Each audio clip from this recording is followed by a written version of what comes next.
beautiful people. Happy Friday night. Before I get into our next potential symptom leading to relapse, I got to tell you some funny stuff. So I probably haven't been to concerts since I was a teenager, as a general rule, maybe a country fest here and there. But last year, as you know, I went to go see Blue October to ask them if I could use them for the music, for the show. Well, and I had tickets again for another show in Kansas City this year. Made perfect sense. I'd get to go see my friends and get out there and go see a show. In addition, I actually bought tickets to go see Maroon 5 Labor Day weekend. So 2 concerts.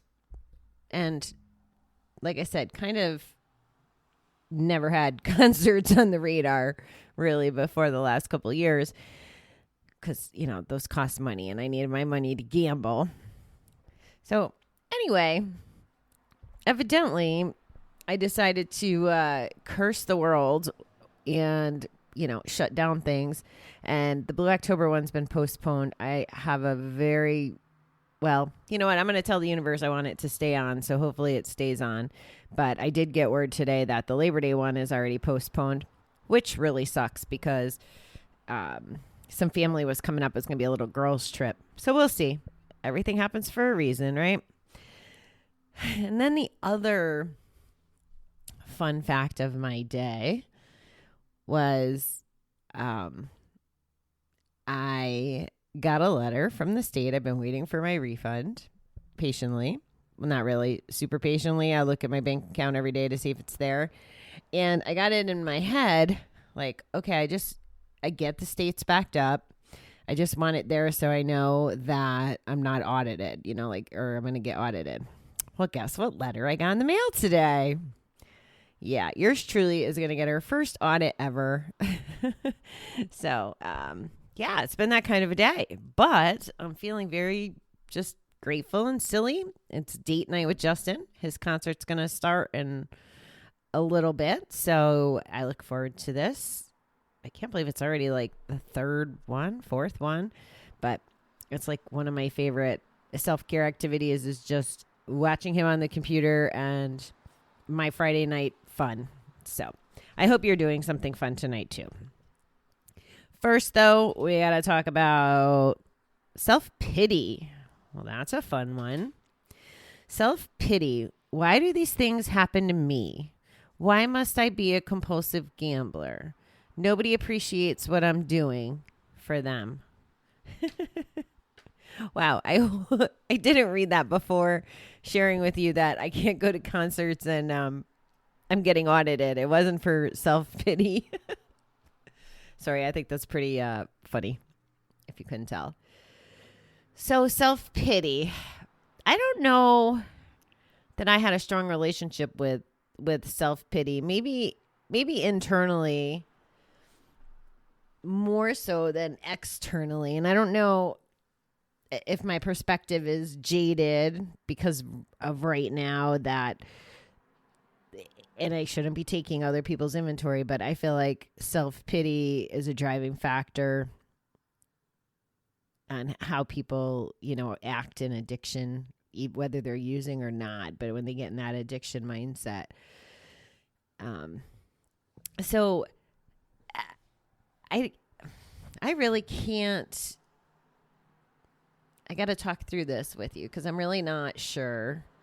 And thank you, by the way, for being patient with me while I do this. I guess why do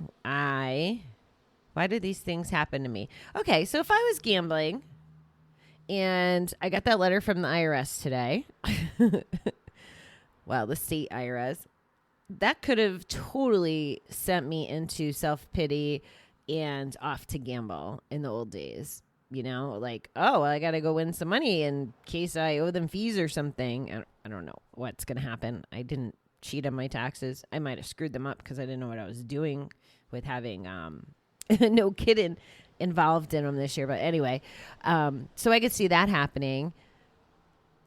Nobody appreciates what I'm doing for them. I suppose that I suppose that could be really easily in a relationship or for a parent. How many, wow, I just thought of a person and an example. Actually, some people. I know some beautifully, beautifully strong, amazing people. And I'm thinking of a couple women in particular. And they do nothing but give. They take care of sick people. Whether one of them helps with like a hospice environment and the other one, her husband has dementia and she just went through dealing with cancer with her roommate, and she has another sick brother, but she's a giver. Now, I don't know what goes on in her head per se, and she hasn't gambled in, I think it's going to be 4 years in June, but someone like that who I could see very easily be like, nobody appreciates what I'm doing for them. I don't know that they think that way, but I could see that being a reality for someone like that, like I said, or a parent. And as I was reminded a whole bunch of times this morning, I'm not a parent. I don't understand. I think I make a really good shrink on the bike trail, I have to tell you guys. Although I'm not sure that my cohort loves my advice, mostly because it's 100% different than what he would do, which is why I'm giving him advice. But he keeps saying, well, you don't understand. He has a special needs child, and you don't understand what it's like to be a parent of a special needs child. You're absolutely right. I do not know.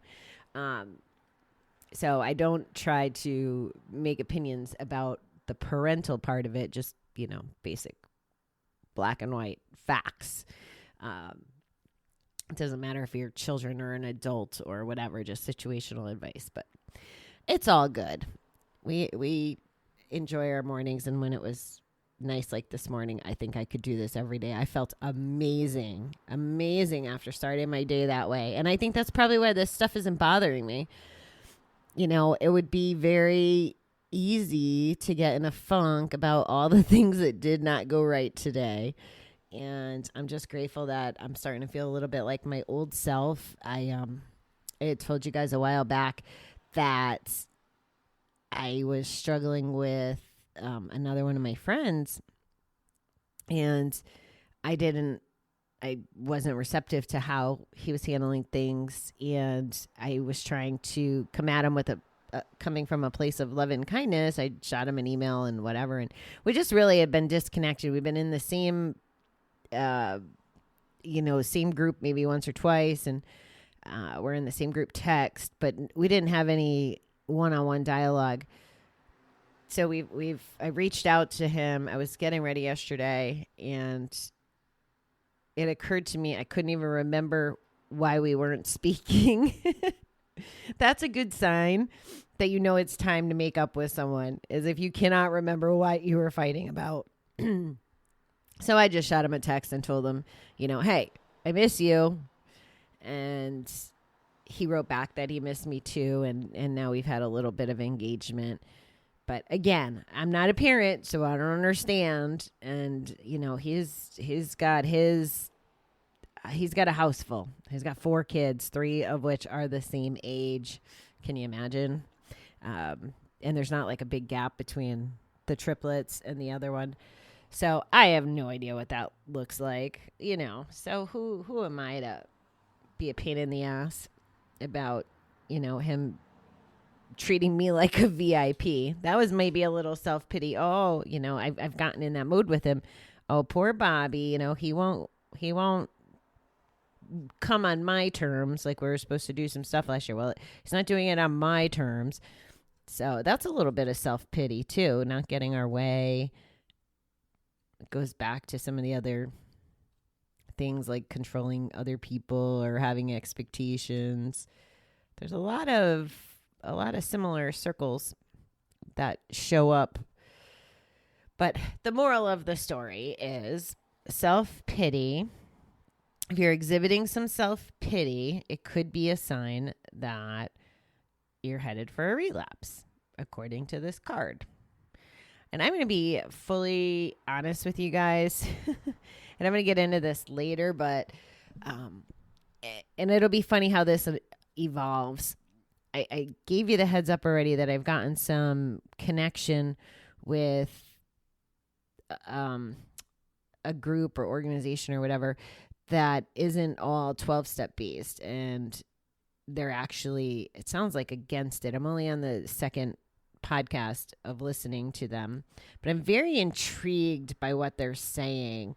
And I already, just after listening to 1.5 shows, I'm finding myself choosing my words carefully, not from a place of wanting to censor myself with you, but I want more information now that I know that it lives out there. And if me calling this a disease or an addiction, and that isn't the right language that helps us become successful and, not bet in a damaging way. And Neil, the fella from MindFit, I don't know that we published this or if it was part of our private conversation. He had said to me, I think it was part of our private conversation afterwards, he had said to me something along the lines of thinking he wasn't from the school of thinking that I could never gamble again. He had an open mind to maybe me gambling normally, and I'm using me, just whatever.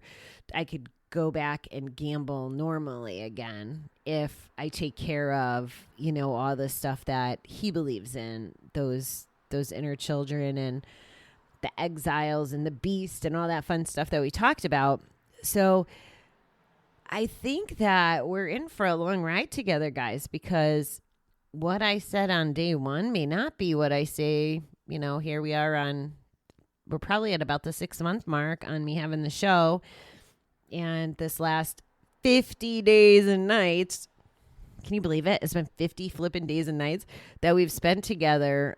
I'm evolving as a person and also as a person who doesn't want to gamble because it does impact my life in a negative way, but also who wants to help other people not gamble.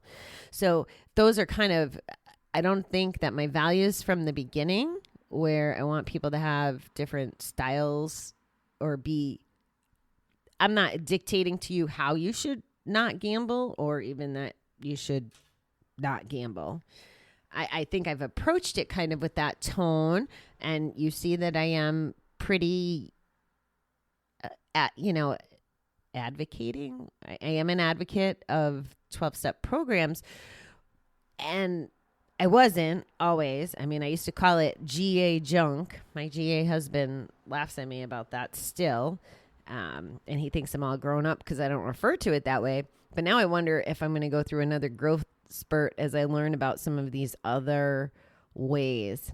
And I will share with you, as I've been sharing all along, as I learn. I'm only telling you now with not all the right information about it or enough information about it because it's already impacting my thinking, and I want to just learn so much more about it and share it with you as fast as I can consume this information. And I think I will. We've done a lot of Gamblers Anonymous stuff, and we're working on the back of their phone card right now, but who knows? Maybe there'll be some other stuff. Yeah. Okay. Well, I don't want to go over curfew. I got to get this out to you so I can go watch my Justin show, do my self-care. I will talk to you guys in the morning. I hope you have a fabulous Friday. Thanks.